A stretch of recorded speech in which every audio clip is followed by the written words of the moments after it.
നമസ്കാരം. തമിഴ്നാട്ടിൽ 2 കുട്ടികൾക്ക് HMPV സ്ഥിരീകരിച്ചു. ഇതോടെ രാജ്യത്താകെ 5 പേർക്കാണ് ഇതുവരെ ഈ വൈറസ് ബാധിച്ചത്. ചെന്നൈയിലെ സ്വകാര്യ ആശുപത്രിയിലാണ് 2 കുട്ടികൾ ചികിത്സയിലുള്ളത്. ചുമ, ശ്വാസതടസ്സം ഉൾപ്പെടെയുള്ള പ്രശ്നങ്ങളെ തുടർന്നാണ് ഇവരെ ആശുപത്രിയിൽ പ്രവേശിപ്പിച്ചത്. കുട്ടികളെയാണ് ഈ വൈറസ് കൂടുതലായി ബാധിച്ചു കാണുന്നത്. വൈറസ് കൂടുതൽ വ്യാപിക്കാതിരിക്കാൻ ആരോഗ്യ അധികൃതർ സ്ഥിതിഗതികൾ നിരീക്ഷിച്ചു വരികയാണ്. ചെന്നൈയിൽ സെബിയം പ്രദേശത്തെ സ്വകാര്യ ആശുപത്രിയിലാണ് ആദ്യ കേസ് റിപ്പോർട്ട് ചെയ്തത്. പനി, ജലദോഷം, ചുമ എന്നീ രോഗലക്ഷണങ്ങളോടെ വന്ന കുട്ടിക്ക് വൈറസ് HMPV സ്ഥിരീകരിക്കുകയായിരുന്നു.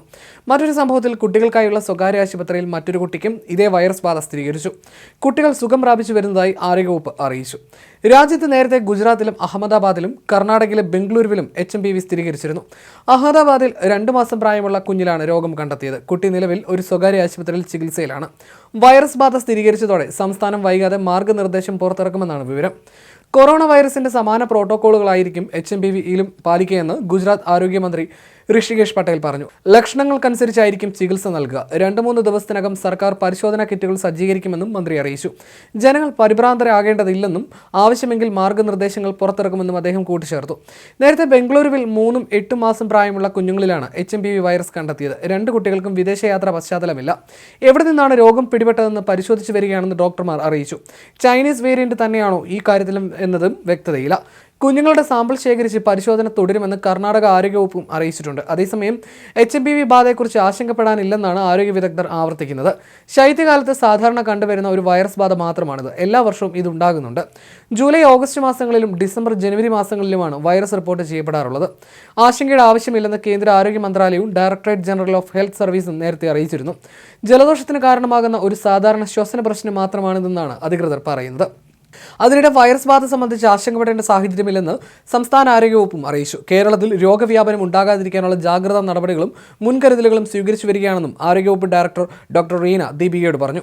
ഈ വൈറസ് 2023-ലും 2024-ലും കേരളത്തിൽ കണ്ടെത്തിയിട്ടുണ്ട്. സംശയമുള്ളവരുടെ സാമ്പിളുകൾ പരിശോധനയ്ക്ക് അയക്കുന്നുണ്ട്. രോഗം ഇതുവരെ ആർക്കും സ്ഥിരീകരിച്ചിട്ടില്ലെന്നും ആരോഗ്യവകുപ്പ് ഡയറക്ടർ പറഞ്ഞു. എവിടെയെങ്കിലും ക്ലസ്റ്ററിംഗ് കണ്ടാൽ പ്രതിരോധ നടപടികൾ സ്വീകരിക്കാൻ ആരോഗ്യവകുപ്പ് എല്ലാ മുൻകരുതലുകളും ഏർപ്പെടുത്തുമെന്നും ഡയറക്ടർ വ്യക്തമാക്കി. ഈ വൈറസിന്റെ സാന്നിധ്യം കണ്ടെത്താനുള്ള പരിശോധനാ സംവിധാനം കേരളത്തിൽ സജ്ജമാണ്. ഭീതിയുടെയും ആശങ്കയുടെയും ആവശ്യമില്ലെന്നും ഡയറക്ടർ കൂട്ടിച്ചേർത്തു. ചൈനയിൽ രോഗബാധ വർദ്ധിക്കുന്നതായി വാർത്താ ഏജൻസികളാണ് റിപ്പോർട്ട് ചെയ്തത്. ചൈനയിൽ അടിയന്തരാവസ്ഥ പ്രഖ്യാപിച്ചെന്ന് സമൂഹ മാധ്യമങ്ങളിൽ പ്രചാരണം ഉണ്ടായെങ്കിലും അധികൃതർ ഇക്കാര്യത്തിൽ പ്രതികരിച്ചിട്ടില്ല. Influenza A, mycoplasma, pneumonia, COVID തുടങ്ങിയവയും പടർന്നു പിടിക്കുന്നതായി സമൂഹ മാധ്യമങ്ങളിൽ പ്രചരിക്കുന്നുണ്ട്. കുട്ടികളെയും പ്രായമുള്ളവരെയുമാണ് ഈ വൈറസ് കാര്യമായി ബാധിക്കുന്നതെന്നാണ് വിവരം.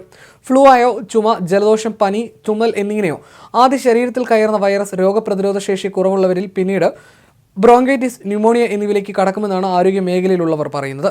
ശ്വാസകോശ അണുബാധയ്ക്ക് കാരണമാകുന്ന വൈറസാണ് HMPV. ശ്വസന വ്യവസ്ഥയെ ബാധിക്കുന്ന ഈ രോഗം എല്ലാ പ്രായത്തിലുള്ളവരിലും പിടിപെടും. എന്നാലും പ്രായമായവരിലും 5 വയസ്സിന് താഴെയുള്ള കുട്ടികളിലുമാണ് ഗുരുതര പ്രശ്നങ്ങൾ ഉണ്ടാക്കുക.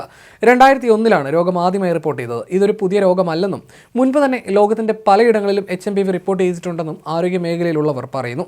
അതുകൊണ്ട് തന്നെ HMPVയെ അപകടകാരിയായ ഒരു പുതിയ വൈറസായി കാണാനും കഴിയില്ല.